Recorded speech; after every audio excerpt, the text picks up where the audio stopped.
Nubank mudou para sempre? Não é mais uma fintech? O que aconteceu? Para você ficar por dentro, se inscreve e deixa o like aqui no canal. Ó, vamos lá. O Nubank, ele é uma instituição já fundada há muitos anos, trabalhando principalmente como uma fintech, que até então não prestava serviços bancários. Recentemente começou a prestar devido a uma resolução do Banco Central. Detalhe, o Banco Central teve uma exigência recente para que instituições financeiras mantessem o nome banco ou bank em seu nome, em seu logotipo, teriam que prestar serviços bancários específicos. Porém, o Nubank ele não tinha isso. Então, o que ele fez? Para poder manter a marca Nubank, ele simplesmente comprou o Banco Porto Real, que é um banco que estava praticamente falido a preço de banana. Agora você deve estar se perguntando, e essa história que teve há um mês atrás, da liquidação, que o próprio aplicativo do Nubank mandou notificação para os usuários de que o banco tinha sido liquidado. Aí agora a gente passando aí pela liquidação do Banco Master, do Will Bank. Galera, o pessoal associa as coisas, né? Então é inevitável você ficar pensando que isso daí poderia acontecer também com o Nubank. Só que galera, o Nubank ele tá em outro patamar. Ele não tem nada a ver praticamente com esses bancos menores. Então a chance do Nubank quebrar é muito pequena, muito pequena. Não que essa chance não existe, porque isso já aconteceu com um banco americano muito famoso de investimento. Pessoal, só que qual é a chance real do Nubank quebrar? Pessoal, sendo sincero, pelo que a gente tem de números, mais de 100 milhões de usuários do Nubank, uma instituição que conseguiu passar basicamente todos os bancos privados da América Latina, é o maior da América Latina em número de clientes e também em valuation, rivalizando até com o Mercado Livre em valor de empresa. Pessoal, a chance dele quebrar é praticamente impossível. Só que a recomendação dos especialistas é que você não deixe todos os seus ovos em uma só cesta. O interessante seria você deixar em mais de um banco seus investimentos. Tipo a galera que deixou o investimento todo no Banco Master, se ferrou.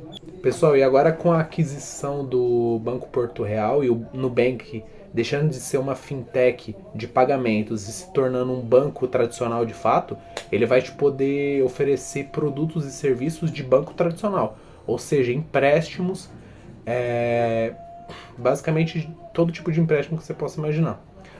E aí que mora o perigo, porque no Nubank, no aplicativo, é muito fácil de você fazer o quê? Você ir lá, clicar, pegar um empréstimo de 12 mil, que nem o teu conhecido que fez isso, pegou um empréstimo de 12 mil, em pouco tempo ele estava devendo 300 mil pro Nubank. Tudo bem que tem gente que pega para escaralhar mesmo, tem gente que pega e não vai pagar nunca.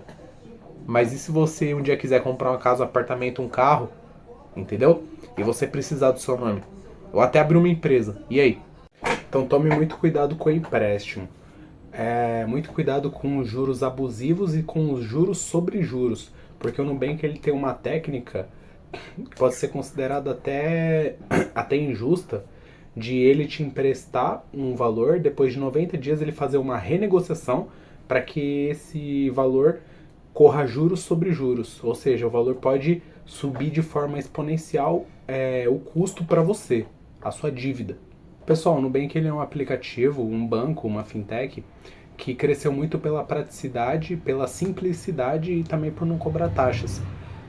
Ele teve um crescimento muito grande, mas o que realmente levou ele a ter um crescimento exponencial foi uma mudança na legislação do próprio Banco Central através do Roberto Campos Neto, que ele permitiu que essas fintechs elas atuassem como bancos tradicionais, fazendo empréstimo consignado, por exemplo. Só que fazendo empréstimo consignado sem ter toda aquela burocracia por trás dos bancos tradicionais e sem ter também a cobrança, toda aquela cobrança de impostos. Então o Nubank ele começou a fazer o quê? A emprestar dinheiro de uma forma muito arriscada para pessoas que não podem pagar, de alto risco mesmo, colocando no balanço de lucro deles, semestral e trimestral também, que aquele valor que as pessoas deveriam pagar é lucro, mas é um lucro que não existe, é fantasia, porque são empréstimos de alto risco muitas vezes para pessoas com nome sujo e que não podem pagar. E justamente por eles não precisarem prestar conta, eles entram aí junto com os consignados do INSS, ou seja, os aposentados, que são as pessoas que geralmente assinam isso porque é muito fácil você conseguir um empréstimo do banco. É simplesmente você abrir o aplicativo, clicar e pronto. Ou seja, quando você tem o crédito em atraso nesses consignados, você é obrigado a constatar isso para o Banco Central.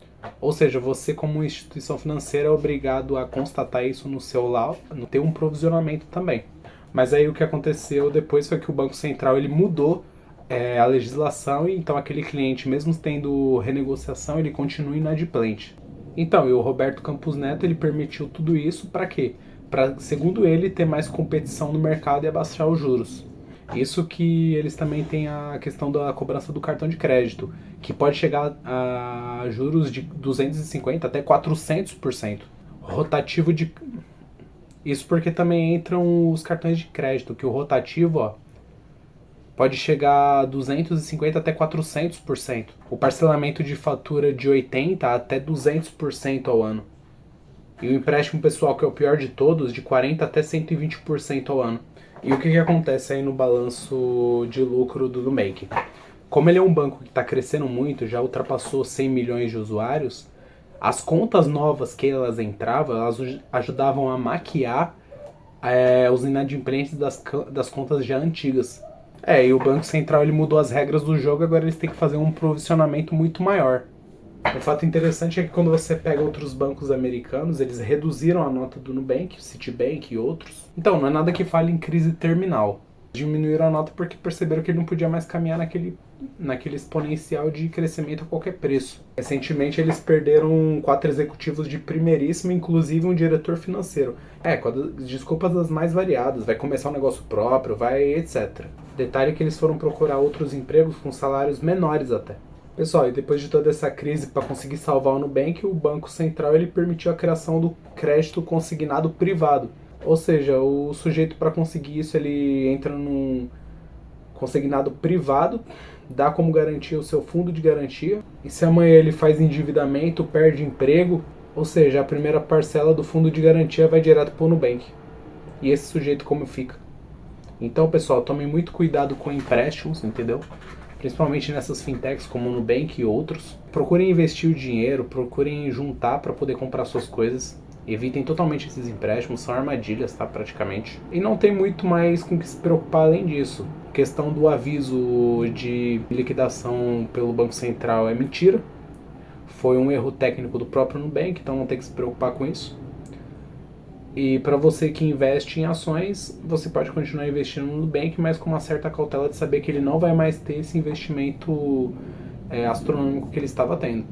Bom, dito isso, o Nubank ele ainda é uma ótima opção para você manter sua conta, pode ficar tranquilo de manter seu dinheiro lá e até investir em ações dele, só que sempre mantenha uma certa cautela. Pessoal, mas é isso, eu fico por aqui, tchau.